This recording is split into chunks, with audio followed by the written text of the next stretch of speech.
Hello, everybody. Welcome to video lecture number 7 for the neuropsychology course. And so let me update you on a few things regarding the course. One is I have submitted under this week a revised version of the um, of the syllabus, specifically talking about what I will cover in the in the in the final weeks of the course. And just to reiterate, today, this week we're going to be talking about. We're going to continue with material related to the trauma therapy book. With talking about, and this week, last week was kind of talking more about the neuroscience of trauma. This week is going to be talking about basically the neuroscience of trauma therapy. And I'm going to try to tie together um, some of the materials we've had about neuroscience and therapy, along with the material from the book on the neuroscience of trauma therapy. So taking away from this, largely about trauma related therapy, because that's the theme of that's the topic of the book and the materials that we're using for this course. But also just giving you some things to take away from about how this material on neuroscience relates to conducting therapy. We've talked about that at some length in the material on neuropsychoanalysis, but I wanted to uh, uh, follow up on that. Um, so that's the some of the material. I did it, so I included the updated syllabus in this week's material. I included an article. It's not a particularly long article, not a particularly detailed article, but I liked that it was a more recent updated. I forget off the top of my head here, but yeah, so the book we're using for this course was published in 2017. It's still got a lot of good material, but the article that I uh, submitted for this week was from 2019. And so it's a little bit more recent. I like that it was um, we talked in earlier part of this course about neuropsychoanalysis, and I said that one of the reasons I chose material on neuropsychoanalysis was I thought that was the neuro. I'm sorry, I thought psychoanalysis was really doing a lot more work on tying together in a very detailed way what neuroscience says about how the practice of therapy, in this case psychoanalysis, should work, what sort of issues should be taken care of, what proof there is, what empirical support there is for the concepts being used in the therapy. That's caught up. Other branches have caught up to that lately, and one is cognitive behavior therapy. There are a lot of reasons for that. Why some of the areas of psychotherapy haven't been as consistent or haven't been as detailed in terms of tying together neuroscience and the therapeutic approaches as psychoanalysis has. One is cognitive behavior therapy has always had a strong empirical base. It's essentially created from a strong scientific base, not neuroscience, but comparative psychology, animal psychology. And of course, from comparative psychology, we get a lot of the sort of premises, the main constructs used in behavior analysis, reinforcement, extinction, um, schedules, um, punishment, those sorts of things. So those are all major issues within behavior analysis. Behavior analysis leads to behavior therapy. Behavior therapy leads to cognitive behavior therapy. So there's always been a strong empirical support base for the interventions used in cognitive behavior therapy. Psychoanalysis has not necessarily had that. So when there was a lot of material coming out about non-conscious processes, uh, that jived pretty well with the psychoanalytic concepts of things like unconscious and subconscious. Um, there was a lot of sort of following along with that, as we see with Solms and a lot of his followers. Cognitive behavior, essentially, behavior therapy didn't really need that strong empirical support uh, to help um, reinforce its continued use and its continued relevance. It always had that. But in lately, there's been more work on that. So I thought that using that article for showing the neuroscience behind cognitive behavior therapy was useful. I also thought that the article that I submitted for this week's material was a case study. And I just thought it was interesting for you to see how specifically neuroscience guided a specific approach to cognitive behavior therapy. So I also like that it was from Italy. I try when I can here. I think we've talked to as much as possible pull in material uh, from around the world, because it's very important, I think, to see the global perspective of uh, of psychotherapy, not just neuroscience and psychotherapy, but just psychotherapy overall. Solms is from South Africa. We talked about how uh, Lacan is not necessarily big in American psychoanalysis, but is big in European and South American psychoanalysis. Lacan, that we tied in with Lacan and psychoanalysis in general, many of the things we talked about are not as big in America as they are in Brazil and Argentina. Right? They're not as big in the United States as it is in Brazil and Argentina. So there is we try as much as possible to tie together this global view of what is happening in neuropsychology and neuroscience and psychotherapy. So there's that article that you have for this week. It won't be on the exam primarily because there's nothing in there that we have isn't already covered in your neuroscience text. But I thought it was an interesting article for you to look at. So what have we learned from neuroscience that can really help guide our therapeutic approaches in general and our therapeutic approaches specifically when it comes to uh, trauma related issues? Well, the one thing is um, how difficult I think what you see in in particular with trauma related therapy. Let's start there. Um, you see how there can be in the most problematic ways um,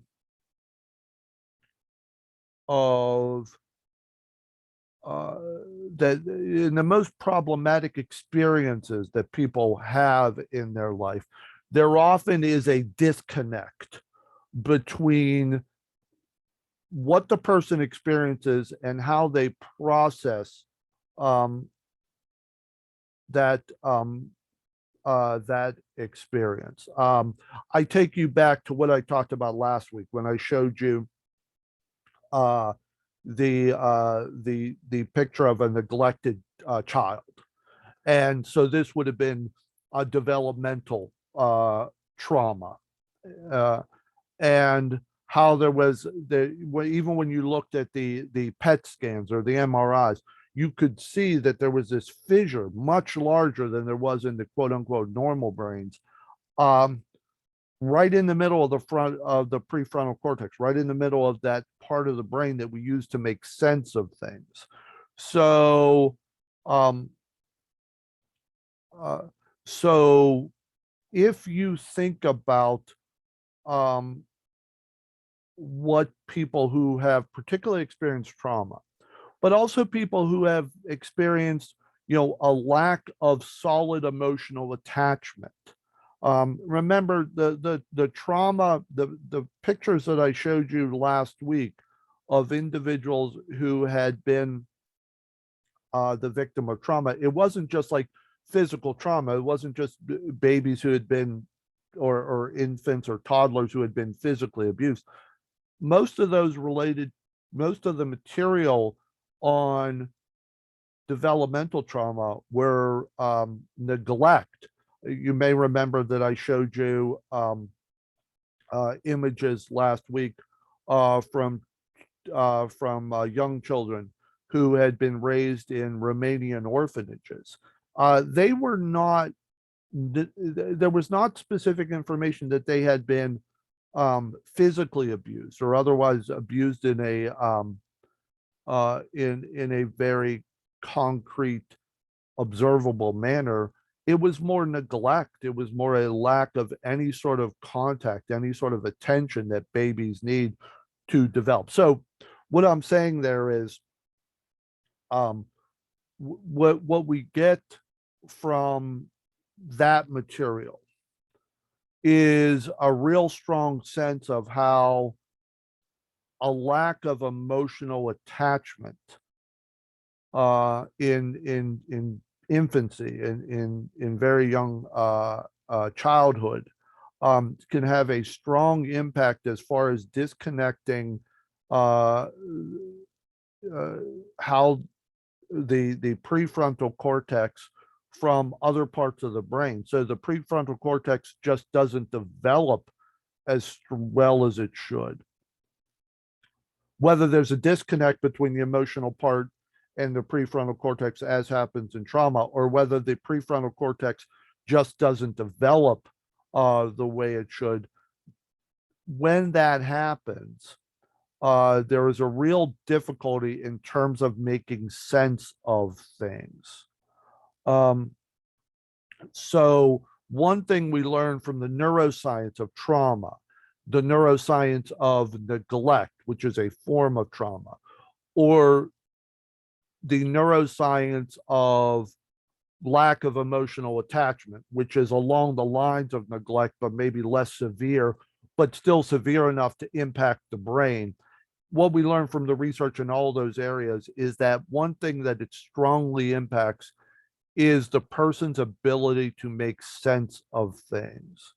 Um, and what if you tie that together, what we learn about memory, which is, as we saw in the material neuropsychoanalysis, um, the memory of that memories can are malleable, that because of neural traces and how neurons work when the brain is forming memories, um, our recall of what happened may not actually connect up with what had actually happened.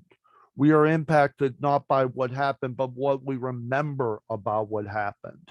And that can be impacted considerably uh, by emotional material at the time, by what we're focused on, by our own experiences. That when the brain pulls out material for the neural traces to form new memories, it pulls out material, neurons, neurochemicals from past memories. So past experience can impact on how we formulate new memories. And those memories may lack specific information about what actually happened, may not really connect up with um, other memories we have about what happened. So, one of the things we learn from the neuroscience as far as how it impacts on therapy is this need to help people create narratives about what happened to them.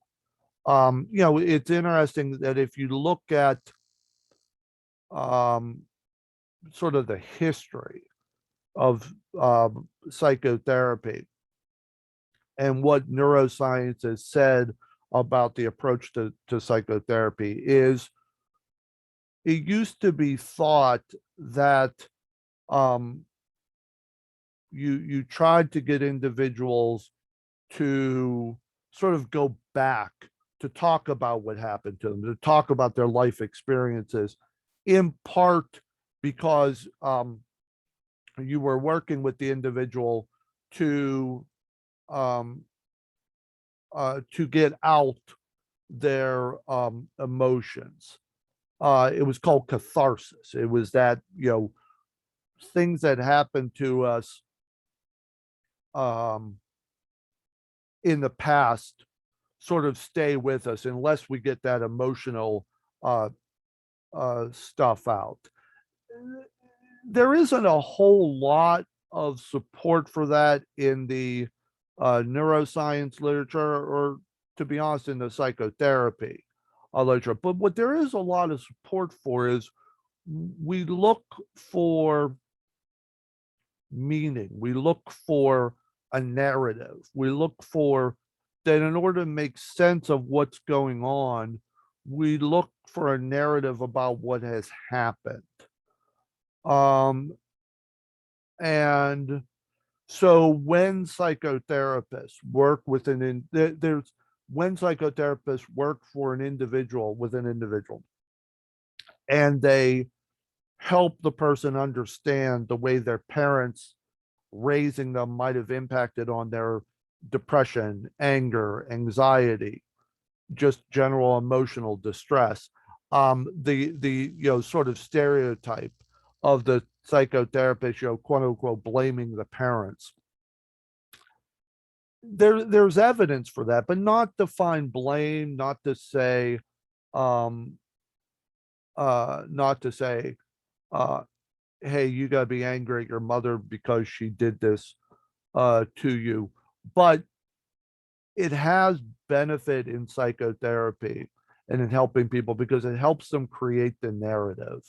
It helps them make sense of what's happened by piecing together all these different aspects of their neurological experience and pull them together into um, into a cohesive whole.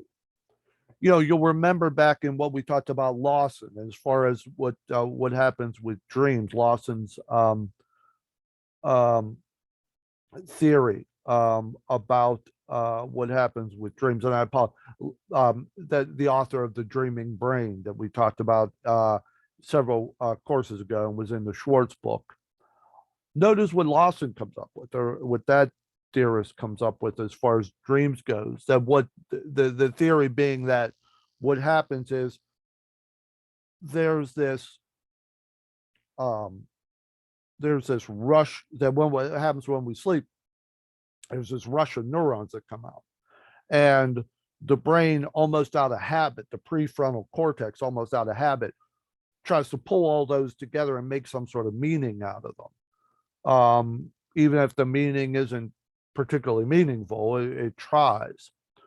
What does that show you? That shows you how there's this real motivation to try to make sense out of things and to pull it together as a cohesive whole before moving on.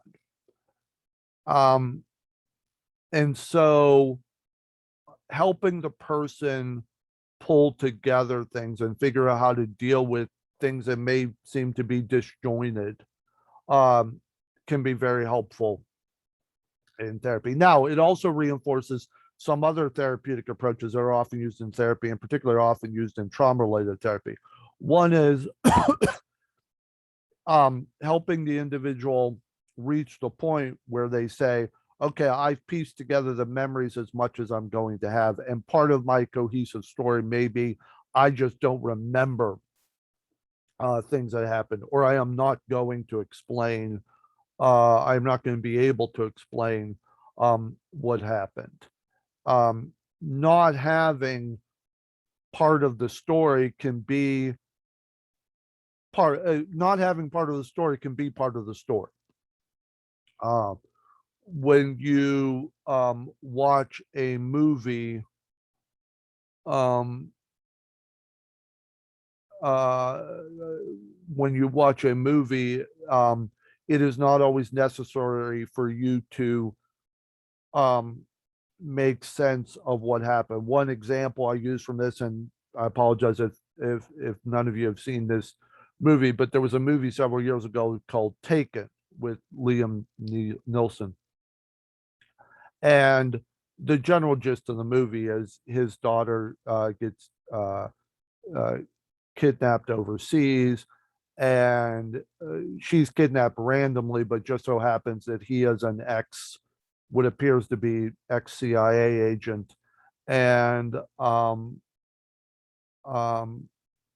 he basically uses his CIA skills to track her down, and they don't know any, the kidnappers don't know anything about it. They're terrorists. They just kidnapped her at random, and he goes after them using his CIA contacts and CIA skills.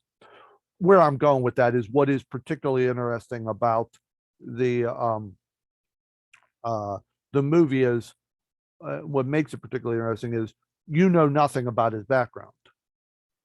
You can piece together that this is a person who used to work for something like the CIA. They don't even use the term CIA. He used to work for something like the CIA. Um, and he has done a lot of really dangerous things. So learned how to not lose his cool uh, when dealing with dangerous situations. That is enough to enjoy the movie. You do not need the entire backstory to understand the movie. And so again, uh, not having part of the story is part of the story in what I'm getting at there. And people that I know is a movie, but people often live their life that way. Sometimes we need to give ourselves permission to not know all of the story. That is particularly important when it comes to trauma therapy, because very often it may be the therapist's role to help the individual accept that they may never remember all of what happened, but they know something bad happened. Um, and that may be enough, or that would have to be enough. And so, um, you may not have all the memories of what happened, but if what you know is that something bad happened and you're trying to recover from it, that may be enough. And remember, we talked about that as far as people giving themselves permission for not remembering uh, when they've been the victim of trauma, because we talked about how oftentimes the neurological happenings when someone is suffering trauma often involve the neurotraces not forming and not connecting to the memory centers. So the person literally may not remember what happened, and they may not remember because the memories themselves were never formed when the person was suffering the trauma. So there may actually be no memories to actually remember when the person has been the victim of trauma. Give me 1 second. I just want to check something here. Um, okay, so all right. So now another thing that this sort of connects with as far as a therapeutic approach and the support for it in neuroscience is this idea of mindfulness. Mindfulness is a therapeutic approach that is used a lot in trauma therapy, but in other types of therapy. And the main gist of mindfulness is allowing emotions to be there, um, but um, and allowing negative experiences to be there, but not feeling that you have to do anything about them. Because when a person has formed a narrative, when a person experiences emotional memories, they very often will have the emotions come back, even if it is not like with PTSD, where they are almost literally re-experiencing the traumatic event.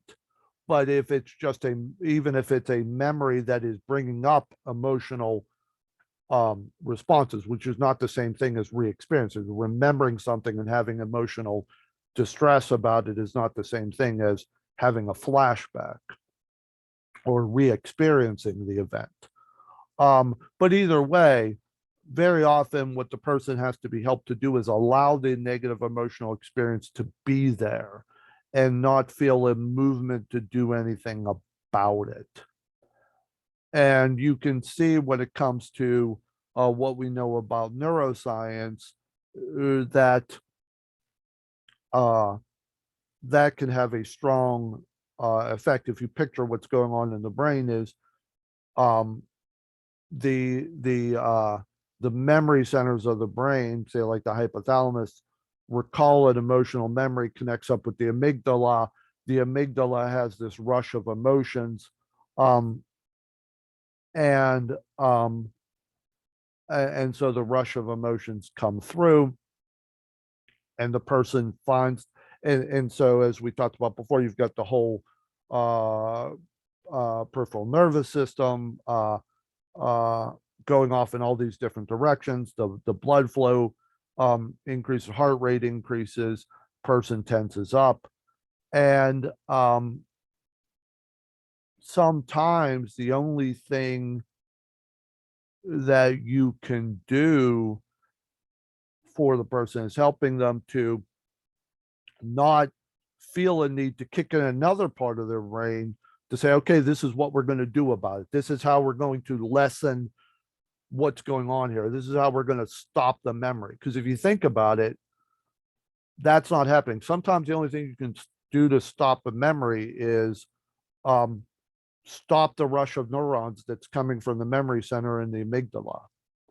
And that's often what mindfulness does. So in a way of picturing what happens with mindfulness, let's say you've got the memory center of the brain kicking in a memory, kicks in the amygdala. So you've got the neurons from the amygdala and the say hypothalamus sort of going. Okay.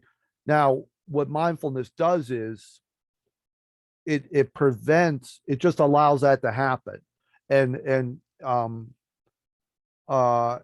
encourages the person and trains the person to not try to do anything about that, not even try to interpret what's going, except to say to themselves, okay, I'm having this bad memory and I'm feeling anxious about it, almost as an outside observer. Um, and what that does is, because eventually the neurons stop firing in that direction. But what can happen is, let me just sort of give you a visual imagery. You've got the hypothalamus, you've got the amygdala. Negative memory shoots the amygdala, and now they start firing neurons. Okay. Now, if the person then tries to do something, these are the neurons that keep firing. Let's say another part of the brain, say the prefrontal cortex kicks in and says, okay, this is what's going on. Here's what we know we need to do because we got to stop this. So here come the let's do this to try to stop it. Well, if while that's happening, whatever the prefrontal cortex is kicking in to try to stop this, if that's not working, if it's not stopping the neurons from firing, then this part, the emotional part, then kicks up even more, because now it's like, oh my gosh, this isn't working. We got to get it to stop. That's oftentimes the message that will come from the prefrontal. We got to get this to stop. We got to get this to stop. Well, that's not, if that's not happening, then the amygdala is firing even more, because it's firing both from the emotional memory, but also from the anxiety, because the things the person is doing to try to stop that memory isn't working, now the amygdala is kicked up even more. So all you've managed to do is fire more neurons, is keep that firing going. Whereas if you just stop um, and allow this to be, um, then it can help to lessen the impact. So it can slow down the neurons till they just run out. Because eventually, if it's interesting to think about, we talk about um we talk about these different events that occur in the brain, but it's important to keep in mind, and this is when I've talked before about neuropsychology and how neuropsychology often can sort of minimize or take away the complexity of how we work. One of the things I mean by that is it can often make it seem like there are these events in the brain, but that's all that's happened, that the events are the only reflection of what's going on in the brain. And of course, one of the more amazing things about the brain is it's always doing something. It never shuts off. It helps keep us moving. You know, we're an entity, and the entity is always doing something. You know, one thing we saw in dreams is the brain doesn't stop operating even when the person is asleep. So basically where we go with mindfulness that we haven't really covered but is important to keep in mind about what mindfulness does is eventually when these neurons run out, something else happens, that this activity is replaced by another activity, um, which is basically homeostasis. Well, remember we talked about before early on that sort of the general state of what the whole body is looking for is homeostasis, for things to just be at a normal, quote unquote, level, a typical level, bring it back to um, uh, sort of the status quo. And so very often, and we've talked some, but we haven't talked a great deal about how you bring the body, particularly the brain, back to status quo. And so mindfulness helps with that, because what happens is you've got all these neurons firing. If you just sort of let them run themselves out as far as firing in this direction, as far as like, okay, there's no more of this, the emotional memory is kind of run out because now this part of the brain is focused on something else. The amygdala stops firing and it basically slows down and you're back to homeostasis. So this all supports this idea of mindfulness, of the person allowing themselves to do nothing, even if they are having an emotionally upsetting memory, allowing the anxiety, allowing the emotional distress to be there, but not feeling like you have to do something about it. It also, by the way, ties in with relaxation, because relaxation training basically is the body telling the brain nothing's really wrong here. And sort of what mindfulness does as well. One of the ways neurologically that mindfulness works is the memory center of the brain, as I said, was brings up a memory that's emotionally upsetting. But what we didn't talk about is what triggers that happening. Something externally or something else internally has triggered that memory. Um, and so the brain has sort of conjured up that, okay, something's wrong here. And mindfulness, by it stopping any attempt of the brain to throw in extra neurons indicating something's wrong, and relaxation, which is stopping the physical body from sending signals that something is wrong. Both of them have, one's more cognitive, mindfulness is more shutting down the brain signal saying that something's wrong and we need to do something. Relaxation training is the physical body, getting it to stop sending signals to the brain that something's wrong and something needs to be done. Both of those have the added effect of shutting down um, the parts of the brains that are activated because there is a signal that something's wrong. And so when that happens, that's when the person gets back to their status quo, to their homeostasis. So what we've seen so far is the benefit of psychotherapy for allowing the person to create their own, to create a narrative that works in terms of explaining what has happened to them. Even if that narrative needs to very often include a lack of information. Again, not only helping the person create a narrative so they can piece all these parts together, but also helping them accept that sometimes not having part of the story is part of the story. And then we also see support in the neuroscience of psychotherapy and the general neuroscience of support for mindfulness and relaxation training. Now, okay, and so the other thing, the other thing to keep in mind about okay, so some other aspects. I'm sorry, I stopped there because I wanted to check on a few things from my notes before moving on. But let me, wherever I was going before, let me roll back and say, okay, so this then brings up something else to keep in mind about therapy, and it relates to the question I asked in the last discussion board post, which is, what does neuroscience tell you about therapy and about the best therapeutic approaches?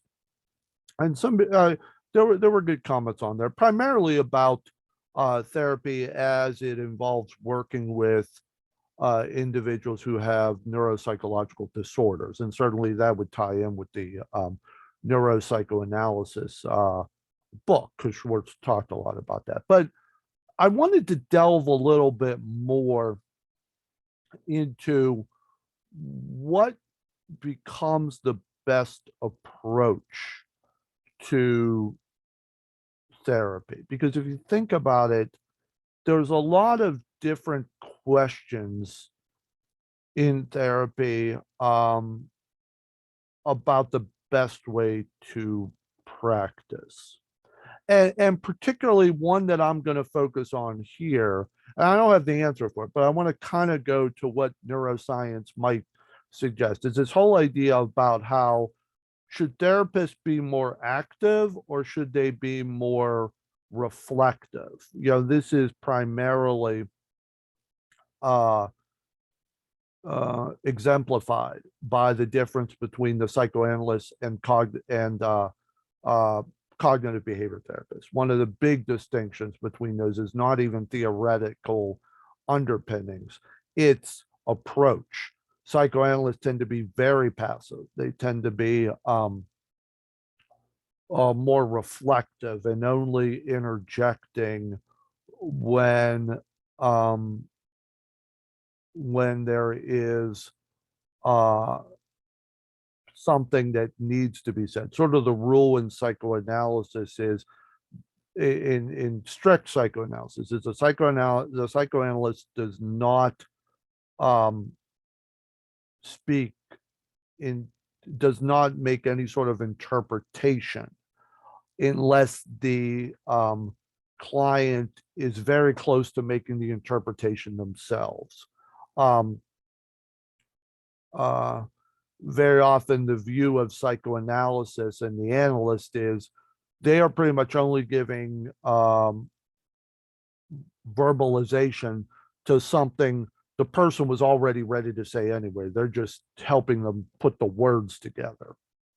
Cognitive behaviorists are certainly on the other side, much more active, um, much more interpretation, much more direction. Um, if you look at the difference between a psychoanalyst um, and cognitive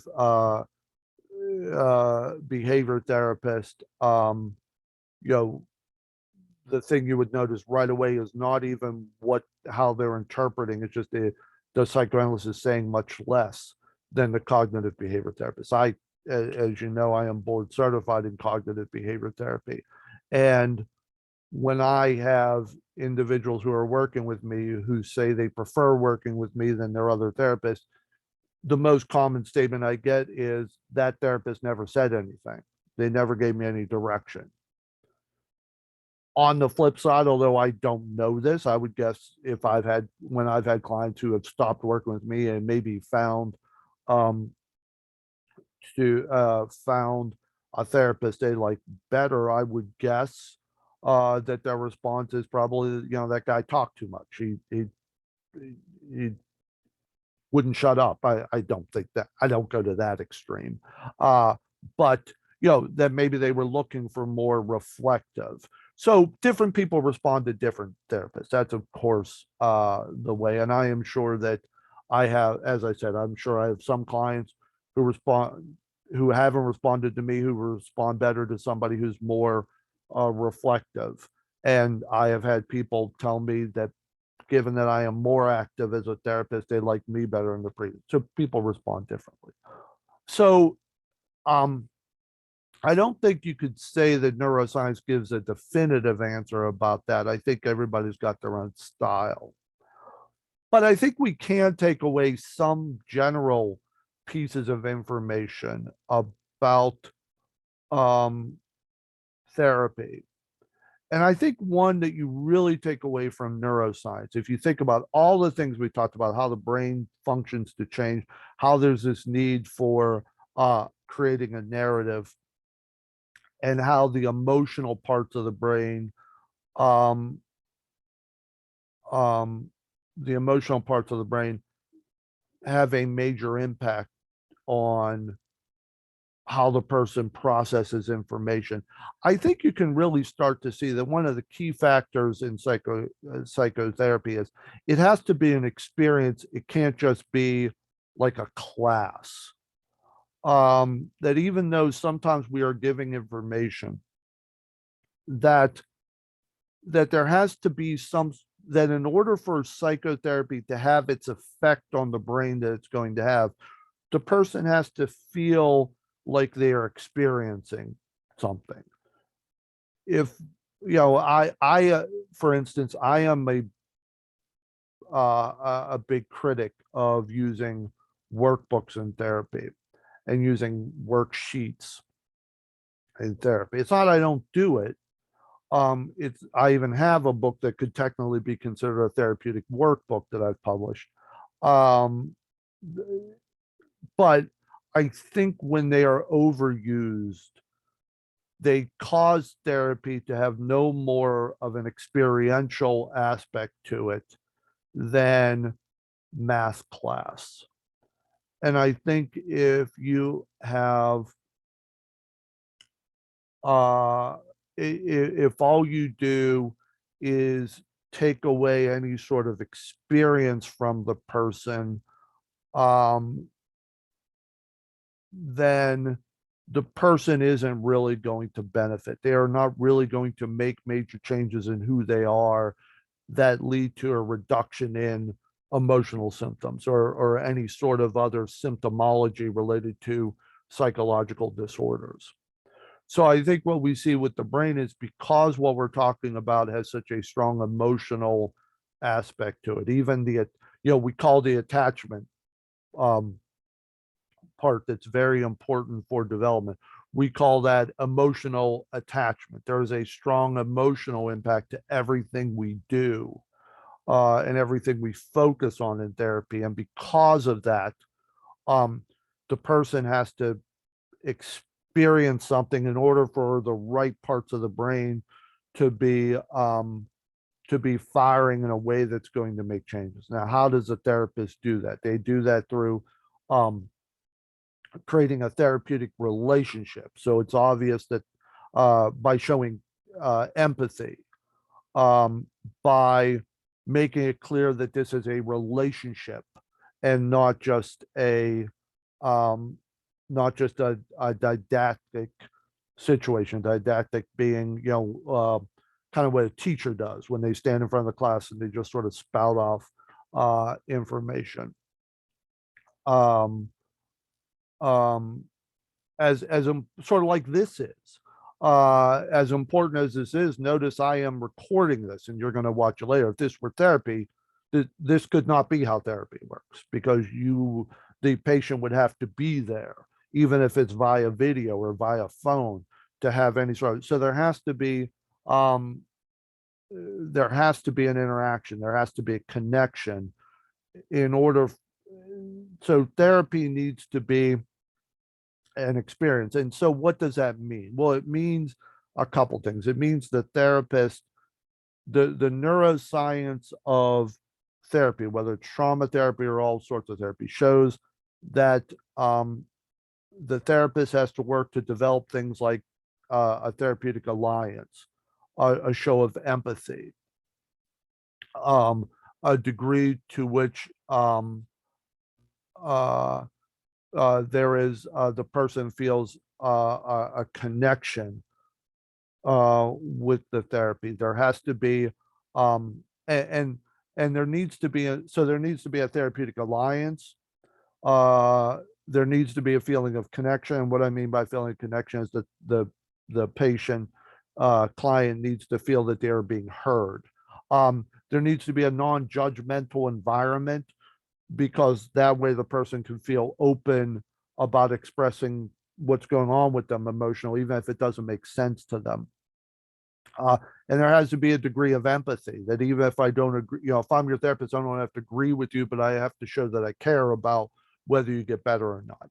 And what's interesting is those four factors are all four major factors of what have been called the common factors of psychotherapy, which is there's a lot of research out there showing that things like developing a therapeutic alliance, uh, active listening is what it's called, which is the therapist showing that they are um, actively listening to the person, that they're not just listening, but that they are showing the client that they are listening.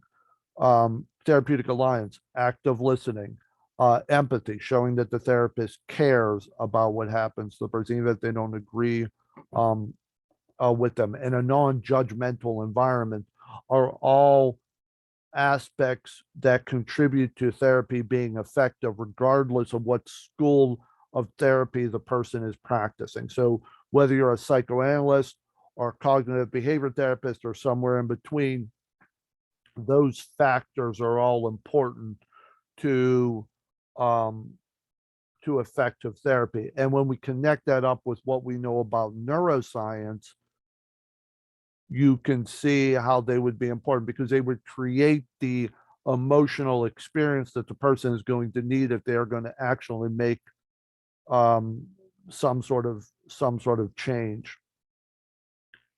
Um, because they allow the person to feel free to express their emotional experiences while also giving them the feeling that it is in an environment where they are cared about and there is support.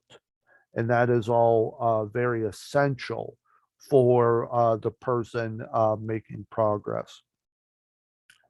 Now, I also wanted to review with you the importance of two other aspects of trauma therapy, in particular, um, uh, guided exposure and body focusing.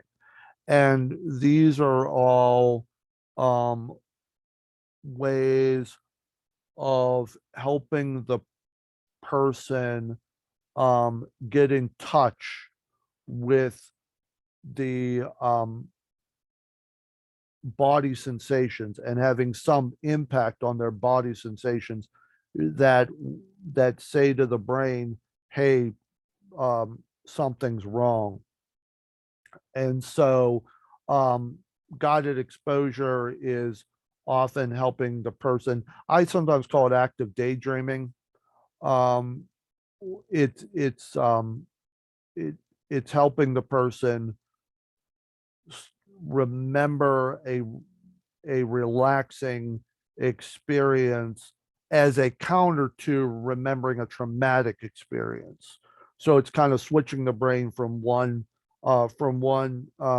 experience to another. And very often, what the therapist will do is guide the individual through remembering every aspect of the relaxing event, whether it's a vacation or being on a beach, or it doesn't even necessarily have to be something the person ever experienced in reality, but where they can remember parts of what would have been relaxing. um and then uh and then body focusing is um helping the person be very much in touch with what is going on with their body, and focusing on that and giving it a different interpretation of how they need to respond to it. So um, instead of responding to, okay, I'm feeling this part tense up, I'm now going to start to worry. It's I'm feeling this part tense up, so my response needs to be to relax it. Um, so, um,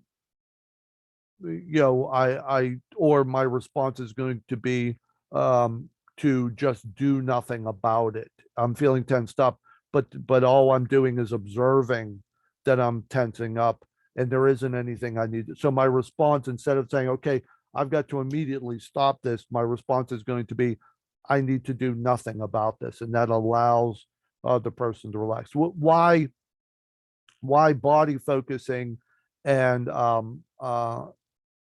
and guided imagery are important is because they build on this idea that we can reinterpret what's going on in our brain, that most of the time what's going on in our brain is not based on the reality of what happened, but based on our interpretation of what happened. That very often what we can do then is reinterpret what the body experiences made, or reinterpret what it means um, when we start to have when we start to focus on certain negative uh, memories, that we can give equal weight to focusing on positive memories, because what we respond to is how our brain interpreted what happened as opposed to what really happened. It's not that it didn't really happen, but what we're responding to is our memory. And what we have learned from the neuroscience of memory is memory is malleable, so we can change what sort of memories come up, or we can change how we interpret memories, or we can change how we respond to memories. We can't change what happened. We can change how we respond to our memories about what happened. Okay, I think that's enough for now. I will see you all on Thursday.